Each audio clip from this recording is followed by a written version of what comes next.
All right, well, welcome to my presentation on hydrogen energy. I apologize in advance for I feel like this looks really weird, pretty crazy. I literally moved across the whole city yesterday, so it's a little wild right now, but it's all right. It's okay. I got it done. We dug it out. Anyway, hydrogen energy. This is pretty cool stuff. What is it? Hydrogen is a clean fuel. When used in a fuel cell, results in only H2O, or water as we know it, as an exhaust. While it's still a developing technology, some people hope that hydrogen will be the saving solution to our current energy predicament. Hydrogen production. Of course, you can't use hydrogen if you can't make it. So, some common ways that we make hydrogen are through thermal reforming, electrolysis, and biological processes. Thermal reforming. Essentially what this is reacting a fossil fuel, such as methane or natural gas or whatever, with extremely hot steam and a catalyst. And what that does is it splits CH4 and H2O into CO and 3H2. So we get hydrogen from it. We're just taking the oxygen off of the hydrogen, basically. And then in a process called the water-gas shift reaction, it's reacted again with the catalyst, and we get more hydrogen and CO2 and some heat. Very, very interesting way this works. I encourage you to look into this. It's pretty neat.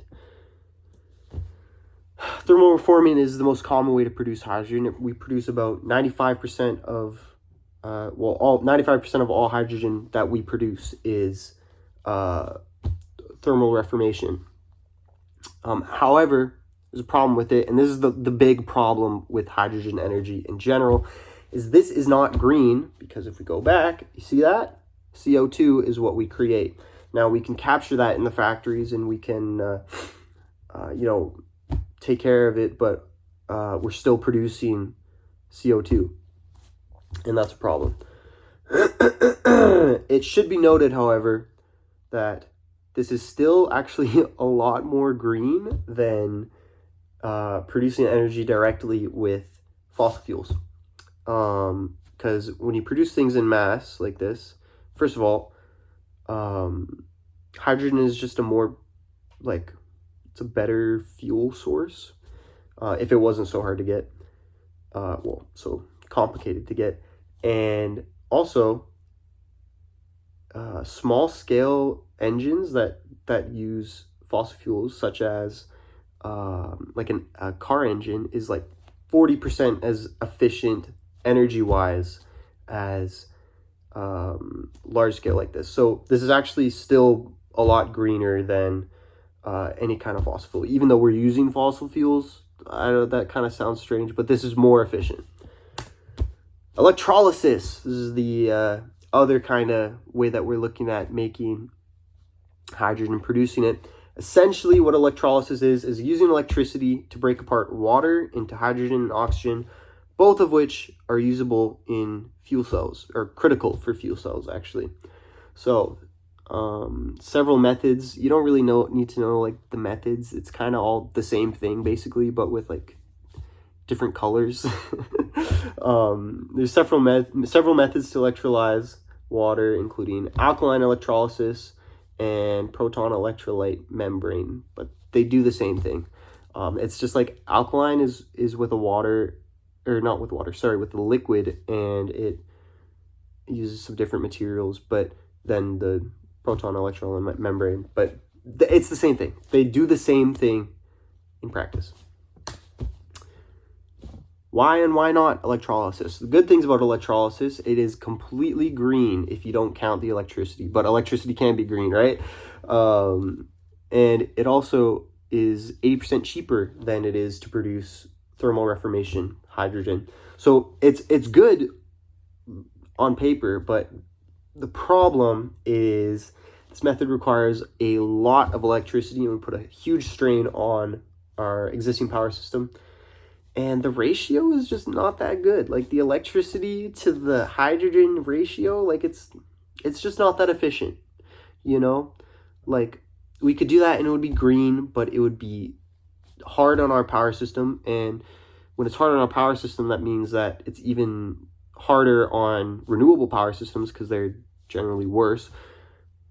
And it's like not even that good, you know? So it's like, Anyway, biological processes. This isn't really a usable way right now. It's more of an idea, a way that could be really good if we can figure it out, if we can make it work. This could be really cool. Essentially, it's using the ability of microorganisms to consume biomass and release hydrogen. Essentially, it's fermentation power, which I think is pretty cool. I don't know. I feel like that's pretty neat. This is a kind of a new concept, but maybe it holds the key to unlocking power from sources we never could before, or maybe it doesn't. Who knows? But this, I think that there is potential in this. You know, I'm kind of being sarcastic about it, but there is potential in this. Just right now, this is not a viable option, like at all. But it could be. Fuel cells. This is where the magic happens. This is the cool part. I thought this was really, really interesting, actually. So a fuel cell, I've heard about them, right? I thought it was just like a can of hydrogen that you just like stick in and it like burns or something. No, dude, it's like a battery. So this is a fuel cell right here. And it creates electricity directly from hydrogen. No combustion, no anything else except hydrogen and water and electricity.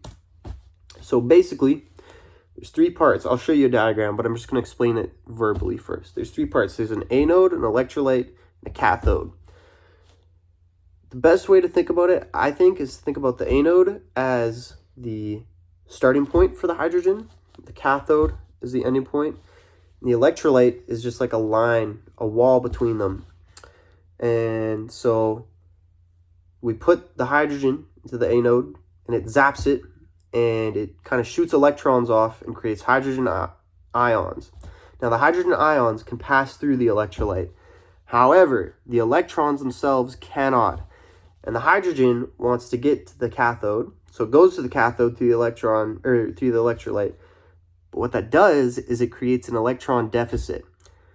Because we put oxygen in on the cathode side to create water, but there's an electron deficit now, and so the electrons want to get through that electrolyte, but they just can't. So humans, being the opportunists we are, we say, hey, you can get to that side, you just got to go through our circuit first, up over the top or whatever, and it'll make more sense when you see the diagram, but you can go through our circuit. So the electrons flow to the other side through an external circuit. Electron flow is also known as electricity. And that's literally it. So then the electrons go to the cathode side, they combine with water, and they shoot out as exhaust, and then it starts over. So you can see it a bit easier here. The hydrogen fuel comes in, it hits this anode here, boom, gets changed into hydrogen ions. They pass through, they come to this side, we put the water in, the air, we get the water from the air. Anyway, sorry, we put oxygen in. I don't know if I said that. I meant oxygen. And then you can see here, the electrons are like, oh, we got to go this side. And then they combine, water shoots out, and we get electricity here. Very neat. Not at all like what I thought it was. And this is what it looks like actually. Like, you know, this doesn't really represent what it looks like in real life. This is what it actually looks like. Or you can look at this picture. Or just Google it. I don't know. I don't care. Benefits and drawbacks. Hydrogen as a power source is very, very energy dense because you get lots of energy from the hydrogen, but it's also super compressible, right? Because it's gas. It's super compressible. It's also already way greener than like every source of energy with fossil fuels and its potential to be like even more green, right? But it's already, it's already quite green. And it doesn't have any emissions. It only emits water. It's pretty cool, pretty dope. Drawbacks. Creating hydrogen. Well, using hydrogen is green, but creating it is not green right now. We could get it there, but it's not right now. And the other avenues of hydrogen production just aren't ready. Electrolysis, biological processes. There's some other that I didn't really think were worth going over. They're just not, they're not ready. It won't work. It could, maybe one day, but not right now. Yeah. Some fun facts. Hydrogen fuel cells were used on the Apollo missions because they store lots of energy. Hydrogen is very energy dense and they're convenient, and they have a really useful ability of creating water, which is really great because you don't want to be lugging water around because that's heavy. They're actually still used on the ISS, not even for energy. They got the nice solar panels for those, but for water, just to make water. Because again, you don't want to be sending water up in a spaceship. That's, it's heavy and it's bulky and you can't compress it. It sucks. You don't want to be moving water. So you send hydrogen, which is super dense. Yeah, it's cool. It's awesome. And also, there's already 30. That was a statistic from 2023, I think. So there's probably way more now. But there's already 30 commercial hydrogen fueling stations in California for hydrogen-fueled cars, with plans to go up to 100. Yeah. We're excited. Thank you very much. Have a wonderful time writing your responses.